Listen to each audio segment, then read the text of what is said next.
So I just feel like it's time. It's time. It's time to share my birthing experience. I do feel like it took me, so as of, the time of me making this video, I am 5 months and 23 days postpartum. So Chase, my son, will be 6 months in a week. And now I feel like I'm at a point where I'm emotionally stable enough to be able to share this. And I say that because whenever I talk about my labor and delivery, whenever I play back those images in my head, whenever I pull up the video, I just get emotional. It was just a very, very, very pleasant experience. And because I was not medicated, I literally felt both physically and emotionally everything that there is to feel with giving birth. And my hope with sharing my story is to just kind of have another story to tell, another positive labor and delivery story by a woman of color, for one, and in a, I guess you could say, unconventional way, because telling somebody that I gave birth to my son at home in his nursery with a birthing pool and a midwife, people are still like, oh my God, no drugs, no nothing. And I'm like, no. And I loved it. And would I do it again? Absolutely. So my hope is to encourage, empower, uplift first time mothers to be, or anybody that is interested in going a route outside of the hospital, or honestly, even if you do plan on giving birth in a hospital or a birthing center or wherever you so choose to decide. I hope that my birthing story just encourages you to speak up for yourself, to create the experience that you want to create, and to just understand that, like, we as women, you got this, yo. Like, you can do this. If I can do this, and millions and billions and billions of other women can do this, so can you. I remember in the midst of my pregnancy, I think I was like 4 or 5 months, I got to a point where I was just like super anxious, because I was just thinking about like the fact that there is no turning back. Like, you just cannot go back from, you just have to go through with it. Like, you literally have to give birth once you're pregnant. So I think that led me to be anxious, and really the anxiety was because it's just the fear of the unknown. And so I was like, okay, let me get past this fear. And I started watching other women's birthing stories, both in the hospital and water birth. And they really, really, really encouraged me and uplifted me and just made me feel way more confident. And I was like, okay, I got this. So my hope and my desire and my wishes is that one person can listen to my story and feel, empowered, uplifted, confident, to have the birth that you want to have. So let's get into it. First of all, wait, 5 seconds. Let me just say this. If you pulled up on this, it's because you are interested in what I had to say. If this is your first time listening to anything that I had to say, welcome. Or as they say in Mean Girls, jumbo. Okay, that's mad corny.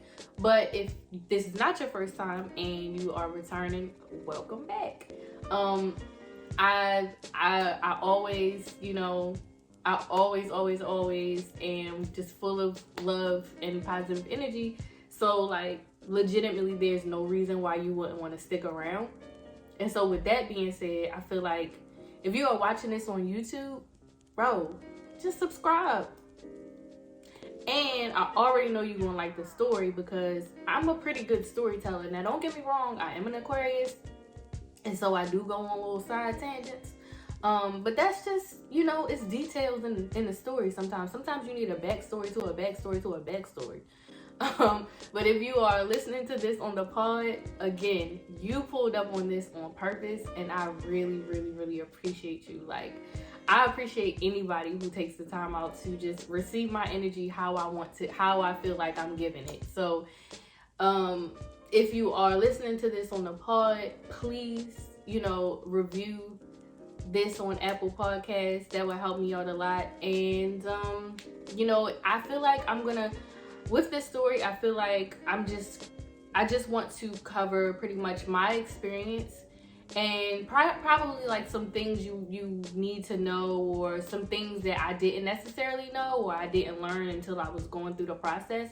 And so I hope that I can kind of answer any questions that you may have. However, if I don't, please feel free, by all means, to ask me any questions in the comments, DM me, whatever I can do to like put you at ease or give you clarification about anything. I could talk about this all the time. So if you have any questions and I didn't bring it up, by all means, please ask me. Again, I just want to help, put another mother to be at ease, or just anybody that, is interested in birthing stories. So with that being said, let's get into it. So, all right. So if you remember, I told you, or if you've seen my last vlog, you would know that my husband and I closed on our house May 28th, 2021. And our son was due to arrive June 7th, 2021. So we had a very tight window. Now we moved from the condo, which was smaller, and we just really wanted to give birth in the new house, in our son's room, with space, with just new, fresh energy, a fresh start, just everything just fresh. So fortunately, he did hold out for us. We were able to move into our house, and then we were able to, so literally the day that we closed on our house is the day that we went to pick up the birthing pool that we rented. So with the birthing pool, you rent for 5 weeks, at least from the doula that we rented our birthing pool from. We rented it for 5 weeks. You rent it for 5 weeks, so typically 2 weeks before your due date, the week of your due date, and then 2 weeks after, or whatever. So it was June 16th. It was June 16th at 8:30 in the morning, and my water broke. This is 9 days after his, anticipated due date. So my water broke Wednesday, June 16th at about 8:30 in the morning. So I was laying in the bed in the buff, and I said, Corey, I think my water broke. And he was like, are you serious? I was like, yeah, I'm pretty sure my water just broke. I just feel like a gush of wetness just come out of my body, and I can guarantee you I did not pee on myself. And so I whipped the cover back, and I was like, look at my vagina. And he looked, and he was like, yeah, it's a puddle down there. So we both just kind of looked at each other, and he was like, what you want to do? I mean, do you want to like get up? You want to go use the bathroom? You want to take a bath or a shower or something? I was like, well, I mean, I do got to use the bathroom. So I just kind of got up very casually. I just got up and went to use the bathroom, and I texted my midwife, in the midst of it. And so she called and asked me how I felt and how I was doing, and, anything like that, or everything like that. And I felt regular. I didn't feel any surges. Now, let me just say this. In a hypnobirthing class that I took, admittedly, I did not finish, but I did take a birthing course, and I learned, I believe in this no, it wasn't in the birthing course. Maybe it was a book I read. I don't know. Whatever it was, pretty early in my pregnancy, I learned to not refer to contractions as contractions. Instead, I will refer to them as surges. Contractions have like this negative connotation. I feel like when you say the word contractions, you automatically associate that with pain. And so the fear of the unknown, nobody knows how painful contractions are going to be. So I just decided to refer to them as surges. So if you hear me referring to surges throughout story, this experience, this recap rather, that is what I'm referring to. So surges are contractions. So she asked me if I had any surges or anything, and I'm like, no, I feel, very regular, very pregnant, but still very regular. I just know that, my water broke because all of this wetness just came out of nowhere. So she instructed us to go to Whole Foods if we could and get like all of these supplements. I think it was like 3 or 4 different kind of supplements to basically help ward off any kind of infections now that I'm, exposed because my water is broke. So originally, because we didn't know what was happening, we were gonna Instacart all of these things, and I was like, no, I feel fine. I actually want to get out, kind of walk around or whatever. So we went to Whole Foods and we got like, all these supplements, and then we got food. Then we went to CVS and got, some other stuff that we needed. Came home. So I'm still going on throughout the day with no surges, no sign of like active labor, right? So about 8:30, I cooked dinner. I made like this bomb ass dinner. I had like some salmon, some brown rice, some veggie pot stickers, some fresh sauteed spinach. I mean, my dinner was like scrum-diddly-umptious. So it's 8:24. Not much has been going on. I still haven't had any surges.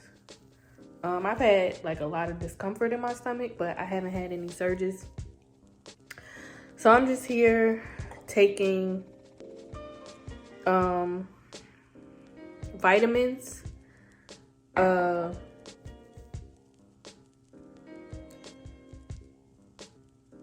just lost my train of thought. So at about 9:30, I'm kind of lounging on the couch with Corey, and I feel what I believe is a surge. Now it isn't super uncomfortable or anything like that, which is why I wasn't even sure if it was what I was actually feeling. So I feel it again maybe like 20 minutes later, and I'm like, it's a little jerky. So it's, pretty easily tolerable at the moment. And I let my midwife know. Now throughout the day, my midwife is checking in on me, making sure that, I'm doing okay, and and I don't need her or anything like that. But I text her around 9:30, 10 o'clock and let her know, I think I'm starting to feel surges. And she called and, asked me how I was doing. And I'm like, it's still tolerable. It's really only like every 15, 20 minutes. And so, we went to sleep, and throughout the course of the night, my surges were every 15 minutes. And yes, I did wake up every 15 minutes because it does wake you up out of your sleep, but I was still tolerating them. Now, Thursday morning and all day Thursday is a completely different thing. So now Thursday they're like every 15 minutes. Not every 15 minutes. They're like every 10 to 8 minutes, something like that, 8 to 10 minutes.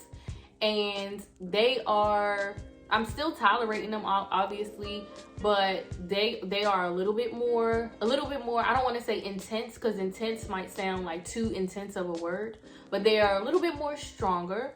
So I never went downstairs at all Thursday. I probably never actually left the bedroom at this point, because I just laid in bed, and I didn't really eat much. I think in the morning I had like some, non-dairy yogurt and some fruit. And then I just needed to coat my stomach so I could take my supplements, but I honestly didn't really eat much. And then when I did take my supplements, I threw up. It made me sick. So I really couldn't keep anything down. I also got to a point where I had a very, very, very hard time peeing on the toilet. I ain't gonna hold you. This might be TMI, but also this is a labor and delivery story, so a lot of this is probably TMI. But I couldn't use the bathroom. I couldn't pee unless I got in the shower. It was something about the surges and the water, like the water coming down, that was like helping me release my bladder. But if I was sitting on the toilet, and I would sit on the toilet for a long time, but I just could not pee. So I could only pee with the water running over me in the shower. We have a bench in the shower, so I had to sit down on my inflatable tube, because I did have, or inflatable donut. I got an inflatable donut because at some point throughout my pregnancy I did start to get hemorrhoids, a little bit, small hemorrhoids, but nothing too crazy. But I will say, during my labor and delivery, honestly, now up until this point, this donut has been clutched to the point where I had to order another one, because I'm like, this shit has been in the birthing pool. Like, I had to pee in the shower with it. So I had to order another one immediately after I gave birth, because I've been using the hell out of this donut, and I'm gonna tell you in what form and fashion in a minute. But so anyway, it's Thursday. My surges are probably like every 8 or so minutes. They are strong, and I never go downstairs, and I'm talking to my midwife periodically throughout the day, and I'm, I keep telling her, I'm fine, I still don't need you yet. So it's Thursday, June 17th, and I think it's like 5:10 in the evening. I've been in pre-labor since about yesterday, like 8. I pretty much had surges all throughout the night. They were every 15 minutes. So I literally woke up every 15 minutes. And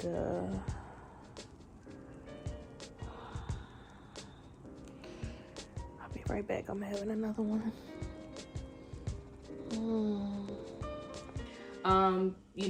And so we're going throughout the day, and now it's Thursday night. And so it's Thursday night about midnight. I'm like, Corey, I think it's time. Like, I didn't feel any different in regards to like me feeling like I was about to have my baby, but my surges were like I feel like they were very close together at this point, and they were getting more and more intense. Now is a good time to use the word intense. So I called my midwife, and I let her know that, now is a good time to have you here. Like, now would make me feel comfortable if you come. So she got to my house about 20 minutes later. I also called my yoga instructor, which is my good friend. She's like a big sister. Like, honestly, she is like a big sister to me. My friend Rachel, who, like I said, is my yoga instructor, and I've been practicing with her for like 6 years now. And so my birthing team was my midwife, her student, my husband, and Rachel. So we started out with one student, and then she had to switch out and go to work, and so another student actually came. But anyway, so I called them at midnight, and they came, and Corey had already filled up the birthing pool Wednesday. He filled up the birthing pool Wednesday, and it was pretty much a tarp over it, keeping the water like warm. And then finally, so Thursday they came.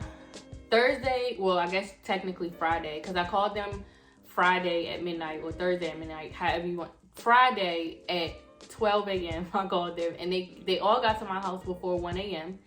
And so we all kind of congregated into the nursery where the birthing pool was.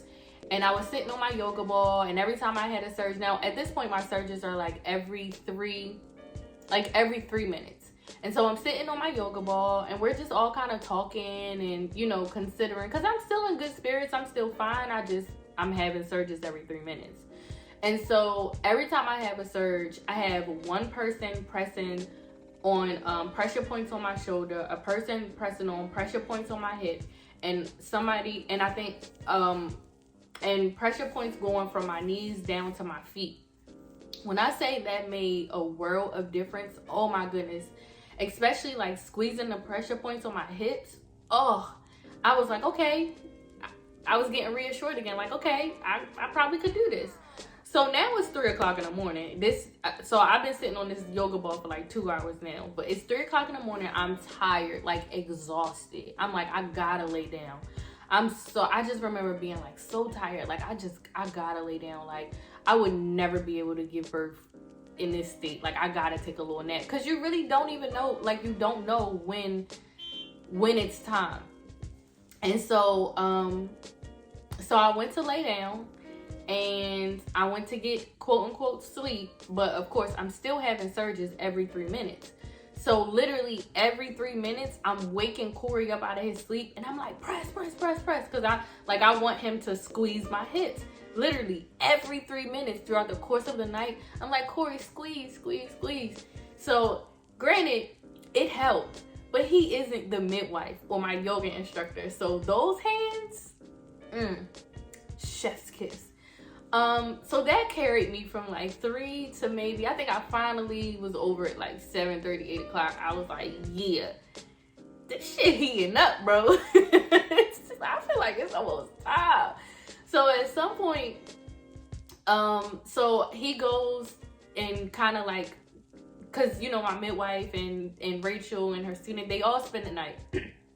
So Corey is like, you know, letting them know that I want them and stuff like that. So they all come to the room and kind of like set up with like, you know, asking me questions or whatever. And finally I get my cervix checked. I don't really remember what time it is. I think it was like 10. Yeah, it was like 10, something like that. So I finally get my cervix checked, and my midwife is like, you are 9 and like some change. I don't remember what it was exactly. I just know whatever, it was like 9 and some change, and you know you got to be 10. So that made me feel like, okay, like it's really about to happen, because like I'm almost there. So at about 10, the midwife student, she had to leave to go to work. And so when she left, the other student came. And so I got in the pool probably like 10 minutes after the other student had gotten here. And I'm sorry, I don't remember her name, but I loved both students. So I went to the nursery. I came to the nursery at about, because I am in my son's nursery where the birth actually took place right now as I tell you this story. So I came here to the nursery at about 11, and the nursery was already set up for, you know, the birth. It was not set up for a nursery, and it's still not set up for a nursery, but it was set up for his birth. So at this, like, I just came in and I looked around and I was like, everything I need is here. So on the windowsill, there was my dad's bear that he had grew up with. And if you are unfamiliar, my dad passed away when I was 9. And my grandfather, my dad's dad, passed away a few years ago in 2017. So I had my dad's bear that he grew up with in the windowsill. And then on the bear, I had the picture of my dad and my grandpa sitting on the bear. And then I had some crystals and I had some sage, and Rachel, she smudged some sage, and then, you know, we cleared out the room of the smell and the any negative energy that was around. We cleared that out. I also had in the windowsill 2 plants from my dad's funeral that my aunt had kept alive, and I had gotten cuttings from the plants. Well, for real, I got cuttings from the plants years ago, and I was not into plants at the moment, so I did not know what I was doing, and they died. Fortunately, they are still flourishing at my aunt's house, so I was able to try again. So I had the 2 cuttings that I've had for probably like a year now. I've had the 2 cuttings that I need to pot in the windowsill for my dad's funeral. And then in the background, you see this plant that I got from Corey for Mother's Day, which was, I think, like maybe like a month before birth. a month before the delivery, Corey had gotten me this plant for Mother's Day, and so that was also in the room. I had created a playlist. I did not listen to the playlist. I wasn't sure what kind of mood I would be in audibly when it was time to give birth. I'm like, do I want to listen to sound bowls? Do I want to listen to a playlist? Like, I did create a playlist in case, that was what I was going for. I did not, however, listen to the playlist.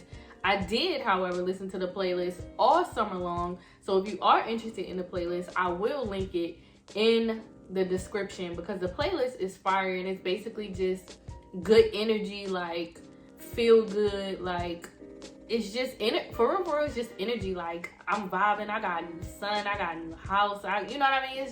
It's that kind of energy. It's like the kind of energy that you want to feel when you just are in a good ass mood. Anyway, I ended up listening to, first I listened to Erykah Badu, Baduism, and then I listened to Travis Scott, Astroworld, and then I listened to Dawn Tolliver, Donny Womack. I was very interested in what songs would be playing when I gave birth, but ultimately all 3 albums had gone off and I gave birth and it was quiet. So Chase did not come out to any music. So anyway, I come into the nursery at 11. We all come into the nursery around 11, and I finally get into the birthing pool. I was wanting to get into the birthing pool the whole time, because I just knew the water would just be soothing and relaxing, and it was. It felt so good. Now the thing about the birthing pool is the birthing pool that I rented is like fairly new, and so there was a heater around the birthing pool. And while it does not heat the water, it does keep the water warm for so long as you fill the tub with hot, warm water. So the water temperature was perfect, because my skin is actually very sensitive to heat. And so I can't take like super hot baths or showers, and I can't sit in like hot water too long. So the temperature was just perfect to the T. Like, it was not too cold, was not too hot. It was just perfect. And so it just felt so good. So I'm in the water, and I'm just kind of like I'm just kind of like vibing, and we're all just talking, and the energy is really good. And they're just kind of like asking stories, like how did Corey and I met, or asking questions rather, like questions such as like how did Corey and I meet. And it's just like just good energy. And then with every surge, they were there to remind me to relax my shoulders and breathe through my belly and stuff like that. And of course, every woman is anxious about whether or not they are going to poop during labor, during delivery. And yes, girl, you are. You are going to poop. And honestly, it was not nearly as embarrassing as I thought it was gonna be. Now, granted, I was not, laid out on a delivery bed and like forcibly pushing, and it wasn't like that, because I was in the water and I was in the birthing pool. Everything was gradual. And so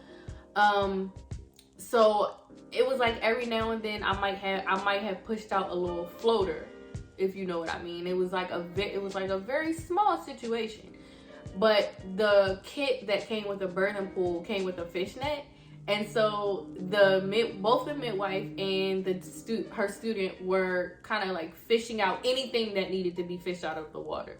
Well, I'm here, like, it's fine. I'm clearly not about to push out a baby right now. Like, I was like, just give me the scoop. And so I was just kind of scooping out anything. And my midwife was like, this is the first time I've ever I think she's been a midwife. So my midwife is also a naturopathic doctor. And so she was like, this is the first time. She's a naturopathic doctor that focuses solely on midwifery. And so after basically delivering the baby, she can continue being the pediatrician for the children, as well as becoming my actual doctor, should I choose to continue to utilize her services. Just throwing it out there. That'll make sense as I continue to tell you the story. So she's like, this is the first time in all my years of delivering babies that I have a mother in active labor that is like fishing out her water, like cleaning her water, whatever. I'm like, honestly, I don't know, it just was like something else to do while I'm just like in this water. As if I needed anything else to do. I'm literally giving birth. So I'm like, so I'm in the water, and the way the pool is set up, it's like not any edges to it. So I needed like something to lean on. It's like not a bench in there. I think it was like a little stool, but it was uncomfortable. So this is where the donut came into play again. So I got the donut and we cleaned it off and everything, because I told you I had to use it in the shower. So the donut has been cleaned. And so now I'm like leaning on the donut, like with my arms folded and my head placed down on the donut. And when I say game fucking changer, that changed the game for me. So now I'm just kind of like, because now I can really breathe and like relax. So I'm kind of sitting, maybe Indian style, either Indian style or on my knees, or my position kind of changes in the water. But for the most part, I have my arms folded and I'm like leaning with my head resting on my arms on the donut. And so for a long time, I do feel like I would have delivered Chase way sooner had I really knew what it meant, or had I tapped into my breathing sooner. I probably would have delivered Chase sooner. Maybe, I don't know. But when they kept saying breathe through your belly and release your shoulders, so you know when you feel a discomfort, so you get tense, instead of like loosening yourself, you actually tighten yourself. So with every surge, I was like, and I was like, not as dramatically, but just so that you can understand what I'm saying, I just tightened up. And so instead of, once I really decided to like loosen up and breathe and let my shoulders go, and that was with the help definitely of my midwife and yoga instructor, not yoga instructor, because she is more to me than my yoga instructor, my friend, my sister Rachel.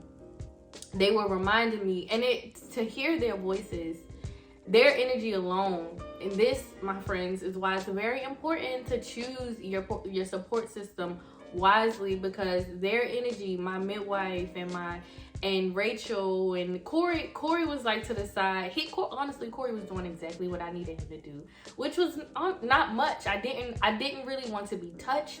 I just wanted to be in the moment. I just wanted to be there and like listening to my body and not really to be overly stimulated. So it was like their energies and them reassuring me and reminding me of all the things that I needed to be reassured and reminded of, to breathe and such.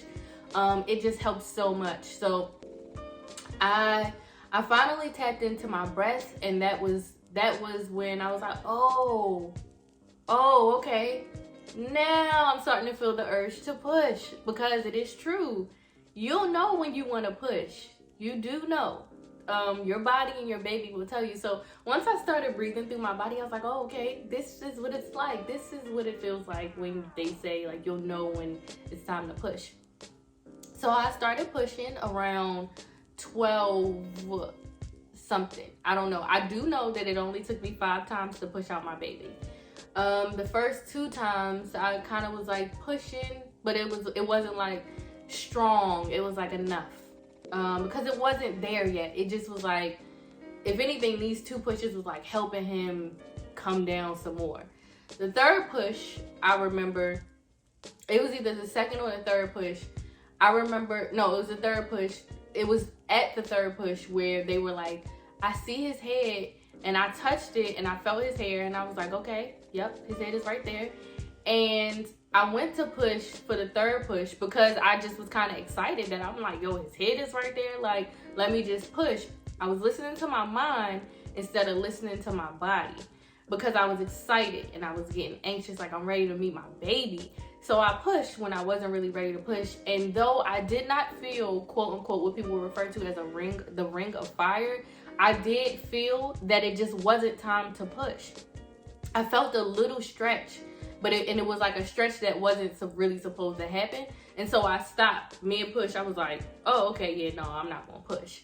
So I waited, and then I don't know how long I waited for, but I just waited until I felt like it was time to push again. And I pushed, and his head came out. His whole head came out, and I remember exactly what that felt like. And then I waited, and I just kind of listened to my body, and I tapped in again, and I pushed his body out.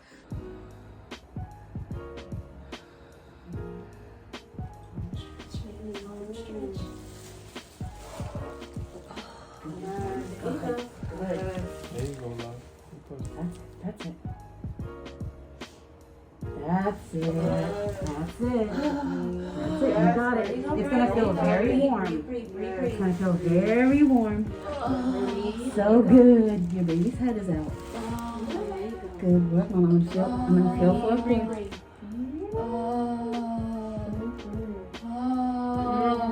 So good, baby. Keep breathing. Baby's good. All right, take your time. When you're ready to have another push, you will. Take your time in the meantime. That's part of mucus plug. Yeah. That's all mucus plug. Yeah. Come on. Get in here. Get your baby. Good. Reach your baby. Right on mommy. Oh my God. Blink it. Oh my God. Blink it. Oh my God. Get out. Oh my God. Oh my God. You good? Get out. Oh my God. There you go. 12:23. 12:23. Welcome. Stethoscope, Maggie? Yep. There you go. That's it. Baby. It's beautiful, Britt. Okay, baby. Happy birthday. Welcome, baby. Oh, happy birthday. So glad you're here.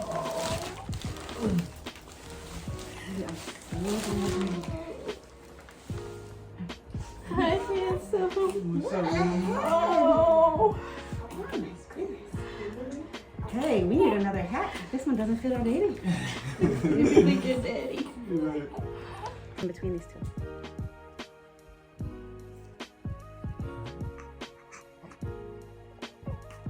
Make sure we get that little wee out there. Nice and strong. Do it again.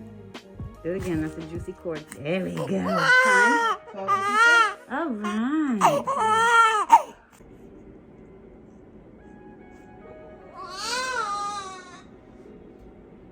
So sweet. Okay. 150 for the heart rate. Okay. Seems too sad. I told you I don't think he really liked it. 13.75 above. 13.75. Nope. 13.5 for the head. Okay. Is that a big hit? That's a perfect hit. And I already zeroed it out. All the stuff that's in it. Good. Keep going. Yeah, get all the way past 7. Oh my good gracious. Look at this baby. You have an 8-pound. I'm gonna say 2.5. Am I steady? Hey, I'm close. I 8-pound, 3 ounce. Oh. Yeah, you're good. That's 8 pounds. You have an 8-pound, 3 ounce He like baby. this little Did you cocoon say thing. 8-3? I said 8.3, then I said 8.1. So yeah. No, you said 8-1 and then you said 8-3. So you're right. Yeah, I won. So he ate 3. 8-3. Look at you having an 8-pound, 3 ounce baby.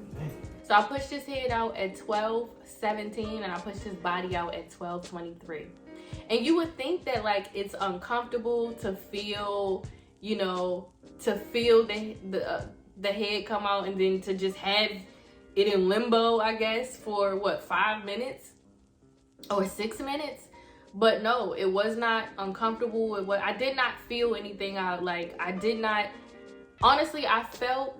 Let me say this. Let me just stop right here. When I pushed the head out, it was one thing. It was like, okay, the head is out. But then when I pushed the body out, I was like, I just felt that. I just felt my baby come out my body.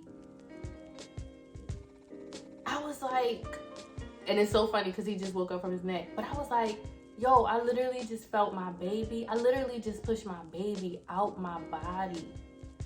And my midwife, she was there to like make sure that he came out, you know, how he was supposed to come out. But ultimately, Corey was there to pull him out of the water. And then they placed him on me, and I had the camera in front of me, and I remember because I could see, I just was staring. I kept looking at like us, and I was like, in the moment, I remember I kept saying, because I honestly haven't watched the video in a minute, but I kept saying, happy birthday, Chase, happy birthday, happy birthday. But what I was feeling was empowered as fuck. Oh my God, I felt so empowered. I felt so liberated. I felt so free. And I don't mean that in a sense of like, I felt free from being pregnant or liberated from pregnancy. I felt free as a person and liberated as a woman. I felt empowered. I felt powerful. I felt whole. I felt magical. Oh my God, I felt magical. I felt so magical. Like, yo, I could not believe. And this is all just in the moments of me still being in the water, holding the baby.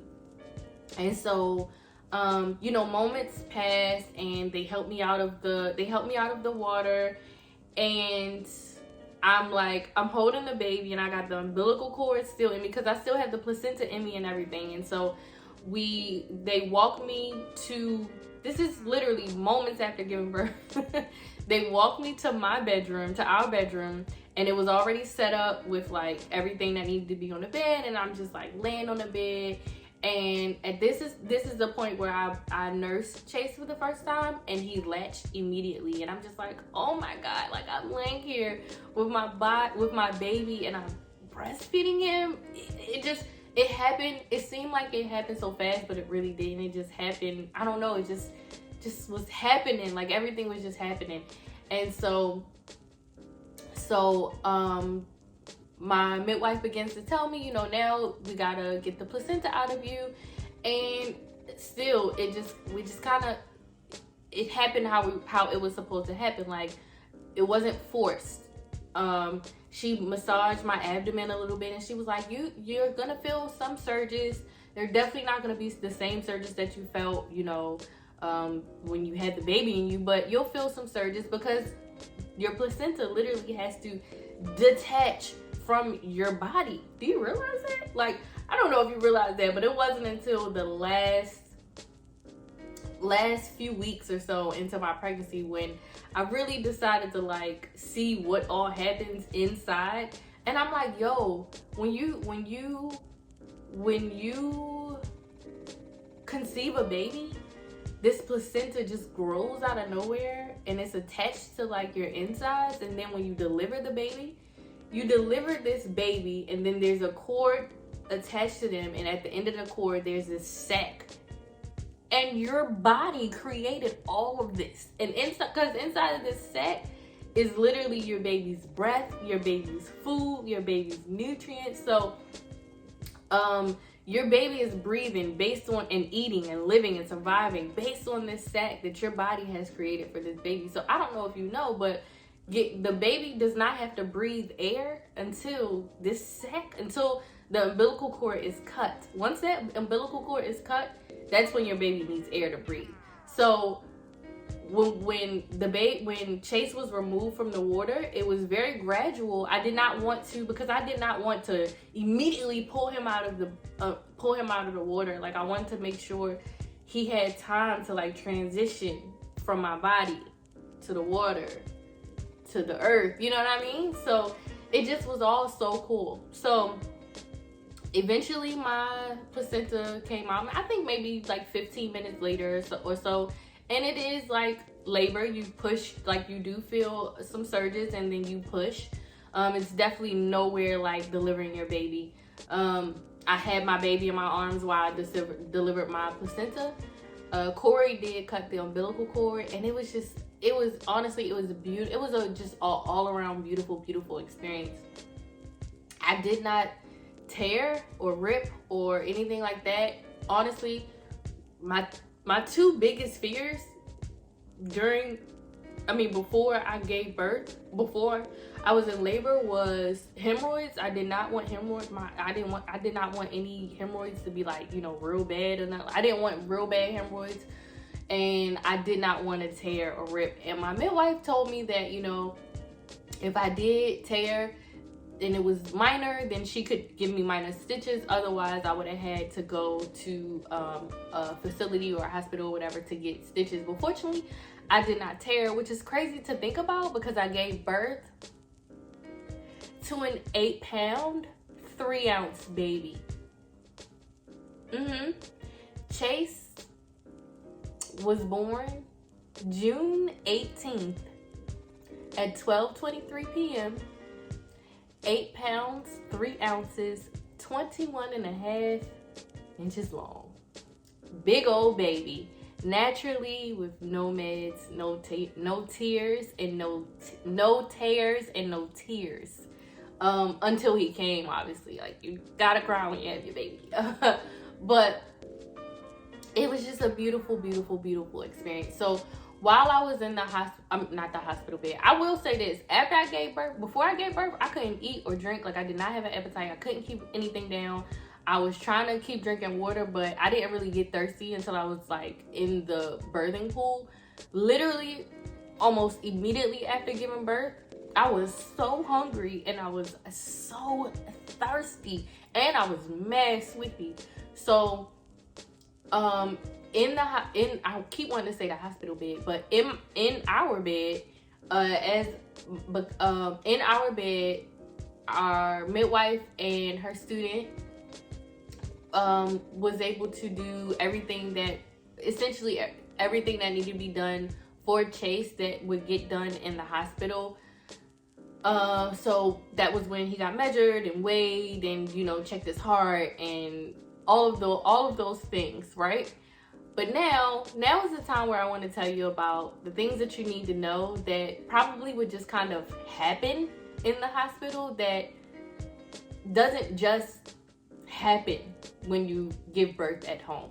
And these were things that I feel like if you are a high-strung person, you need to know now. I'm a very, very, very easy, open, go with the flow kind of person. So, life happens for me and I just kind of take every change how it happens. So these are important things that you need to know though. So for one, the birthing pool, like I said, was rented. I'm going to say this.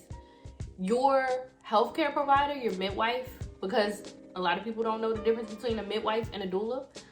A midwife is the only person that delivers the baby. Only midwives deliver babies. Doulas don't deliver babies. Doulas are solely there to support you and your family. They are there to help you through your breath work or any kind of support you need, physically, emotionally, whatever kind of support you need. Your doula is there to support you. So Rachel, my yoga instructor / sister, was my acting doula, basically, right? And my midwife is who delivers the baby. So let's just clear that up, okay? So you don't need a doula. You do need a midwife if you give birth at home. Now that that's clear. So your midwife, I'm gonna say mine. My midwife basically had every resource or referral rather that I needed for when I needed to get things done outside of her scope of work that she does. So any lab work that I needed to get done,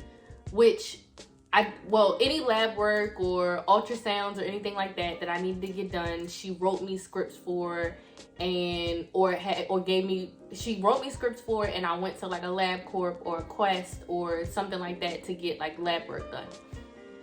Now I did not go to her until my until after I was 20 weeks. I had a previous healthcare provider, and I did not like her energy. I did not like her energy from my first visit or the second visit. And so after my ultrasound and all that, I was like, no, I'm done. Like, I need to find somebody else. And I always say fate and Google led me to my midwife. Like, if I had to do it again, I would do it again and again and again with the same person, the same way.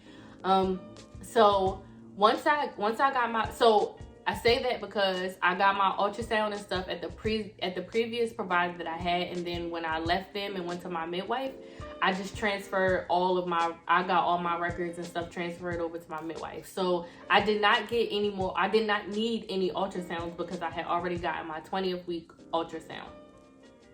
For reference, also, I am 33 years old and I gave birth at 33. And I feel like that's important because a lot of people feel like, oh, I'm too old, or I'm too this, or I'm too that. I'm 33. And again, if I do it again, I will probably be 35 or older, and I will do it again. So my midwife referred me to where I could rent my pool from. So that's important to know. You do not buy a birthing pool. Not necessarily. I didn't buy a birthing pool. I rented one, and which was good because my birthing pool was like top notch. It was fairly new.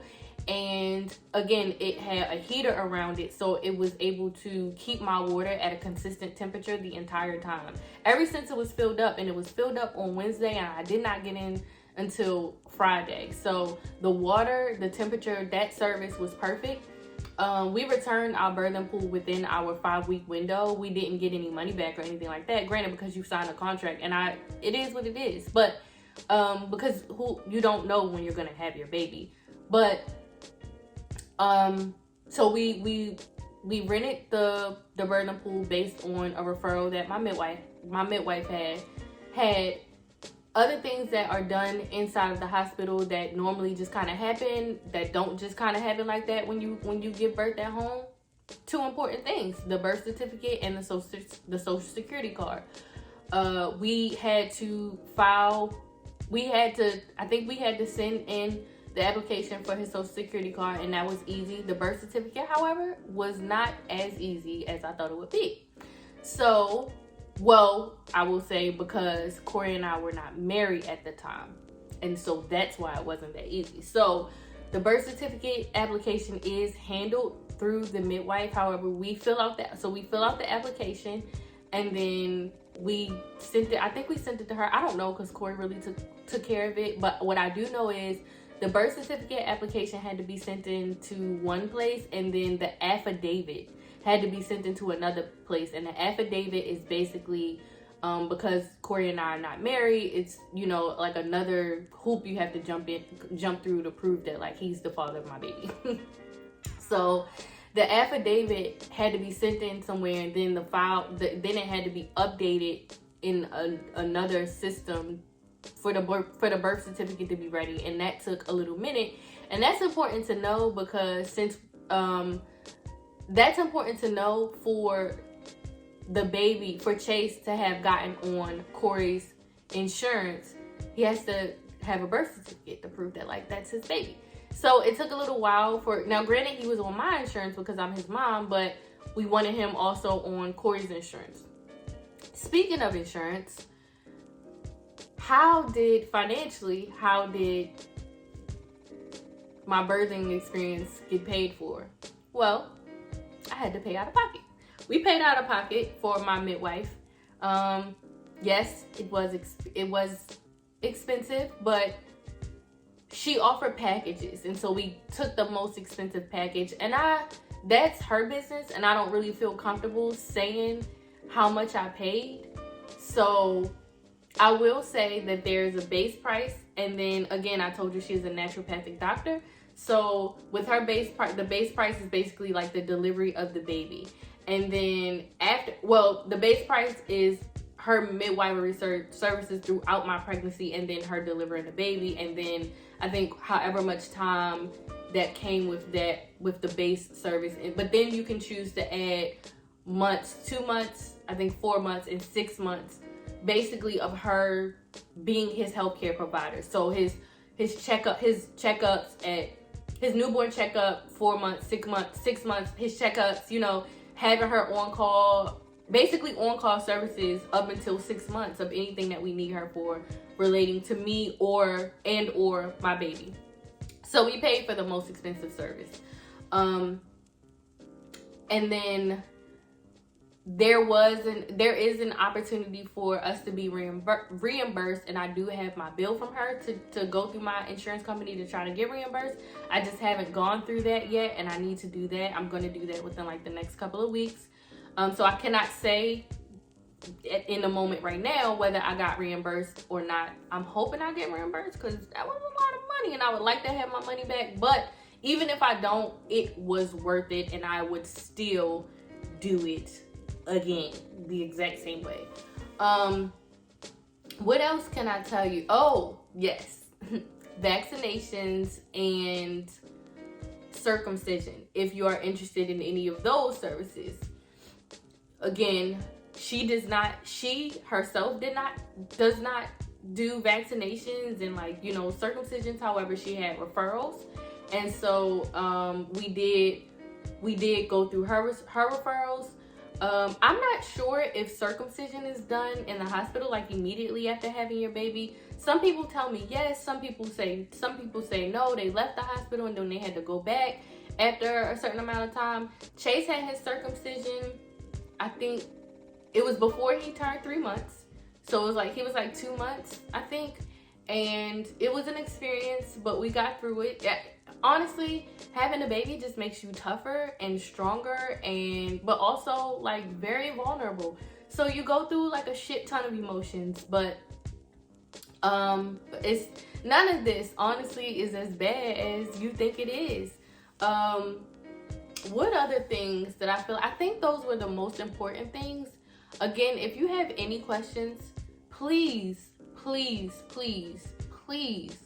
do not hesitate to ask me. I don't know everything. I know what I went through, and I know that I can help you. I probably could help you find a resource if you needed help finding something or figuring something out. But just based on my experience, again, I was very fortunate to have an amazing pregnancy, a beautiful labor and delivery, and a very successful postpartum recovery.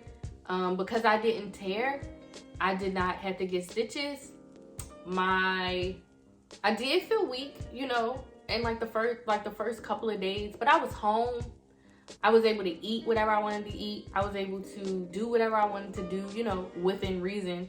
And so my recovery was beautiful. Postpartum for me was amazing.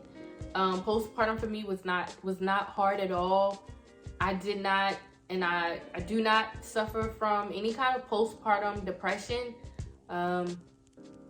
Physically, I did not get hemorrhoids, honestly, during my delivery or now afterwards. So my just all around transition into motherhood was one that I could not have imagined nor asked for, especially coming from somebody who was very indifferent about motherhood in general. Like I did not care either way if I became a mother, and now don't get me wrong, I loved my life prior to being a mom, but I love my life now as a mom, and I would not ask for anything to be different based on how I was able to bring my son Earthside into this world.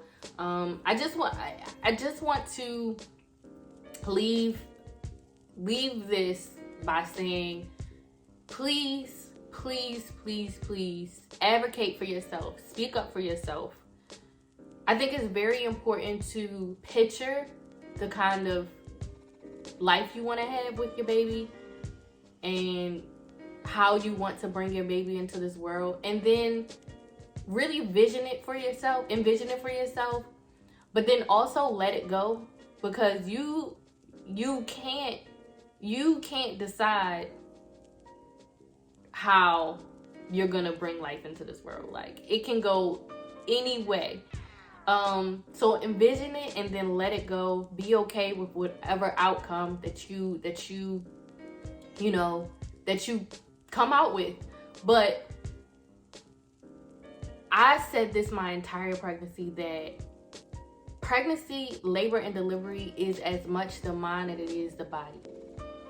So for so long as you find a way to uphold a positive mindset, your pregnancy will be as positive as, considering, I mean, we all have different bodies, different babies, different experiences, but for so long as you pretty much can uphold a positive mindset, your pregnancy will be pretty positive.